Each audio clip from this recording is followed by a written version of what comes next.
Any live ammunition given, water cannons, they were given tear gas, but not live ammunition.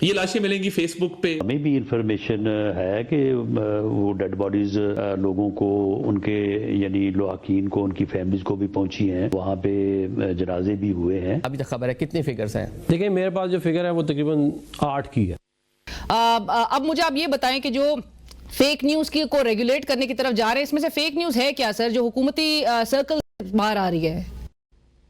دیکھیں میں آپ کو یہ ضرور بتا سکتا ہوں کہ again with all these accounts that you presented before me, I must سے کہ کنفلکٹنگ اکاؤنٹس ہیں اور اس کے اوپر ڈیفینیٹلی ایک انکوائری کمیشن ہونی چاہیے. ہاں حکومت انکوائری بالکل انکوائری کمیشن کی طرف سوچ رہی ہے اینڈ آف کورس اس کی فزل آؤٹ ہونا چاہیے اس تمام تر چیز کو.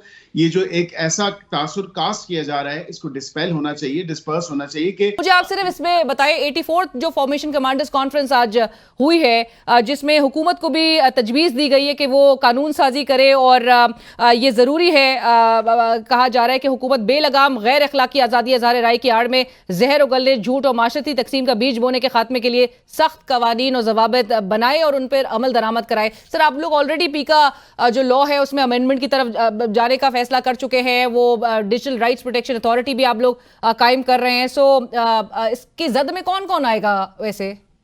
دیکھیں سب سے پہلے میں اگر بسادہ احترام گزارش کر دوں کہ اس میں یہ ابھی سے کام شروع نہیں ہوا. یہ آپ کو یاد ہوگا کہ 2021 میں یہ کام شروع ہوا تھا. آپ صرف آخر میں یہ بتا دیجئے, یہ جو مولانا صاحب سے ملاقاتیں, بلاول صاحب سے ملاقاتیں ہو رہی ہیں, انڈیپینڈنٹ سینیٹر فیصل واوڈا صاحب بڑے ایکٹیو ہیں, وہ کہتے ہیں اگر عمران خان ایکسیپٹیبل نہیں ہے تو نون لیگ بھی ایکسیپٹیبل نہیں ہے, اور جو کچھ ہو رہا ہے اس کے پیچھے کوئی مقتدر حلقے نہیں ہے, اس کے پیچھے نون لیگ ہی یہ سب کچھ کروا رہی ہے اور نون لیگ کی بھی جو ایکسیپٹنس ہے وہ نہیں ہے. سو آپ کو کیا نظر آ رہا ہے جہاں پہ اب جو ملاقاتیں مولانا صاحب کے ساتھ ہو رہی ہیں؟ آپ لوگ کا بھی وفد آج مولانا صاحب کے پاس پہنچ گیا تھا بائی دی وے. میں یہ کہہ سکتا ہوں کہ ہم نے تو ان دی وی آورز آف دی مارننگ مولانا صاحب کی ڈیمانڈ تھی, ان کی وہ تھی اس حوالے سے کہ قانون سازی ہونی چاہیے. Right after the 26th constitutional amendment we'd actually gone through on passing this law, اور ہم نے اس ٹائم کیا تو یہ وہ صدر کے پاس گیا ہے. صدر obviously انہوں نے کرنا ہوتا ہے, اور اگر اعتراضات لگا کے انہوں نے بھجوا دیے so of course this is yet to be seen کہ کیوں وہ کہہ رہے ہیں کہ پروونشل سبجیکٹ ہو گیا ہے اور پروونشل پروونسز کو اب دیکھنا ہے اس تمام تر رجسٹریشن کے معاملے کو. تو وہی at law ministry we seeing this as well کہ جب ہم نے پاس کر دیا تو وہ آئی سی ٹی کی حد تک تو ہو سکتا ہے, لیکن جہاں پہ ہے of course we cannot mandate or coerce them to pass this law. کوئی یہ سوچتا ہے کہ شاید حکومت وقت جو ہے وہ بہت انپاپولر ہوگی ہے, اور وہ کہہ رہے ہیں کہ نئے چہرے کی ضرورت ہے. بلاول صاحب ایک نئے چہرے ہیں, واوڈا صاحب کہہ رہے ہیں. دیکھیں وہ I don't know وہ کس حوالے سے بات کر رہے ہیں, وہ کیوں یہ بات کر رہے ہیں. رائٹ, تھینک یو بیرسٹر صاحب, بہت شکریہ فار جوائننگ us, اور اسی کے ساتھ ہی بڑھیں گے ایک بریک کی طرف.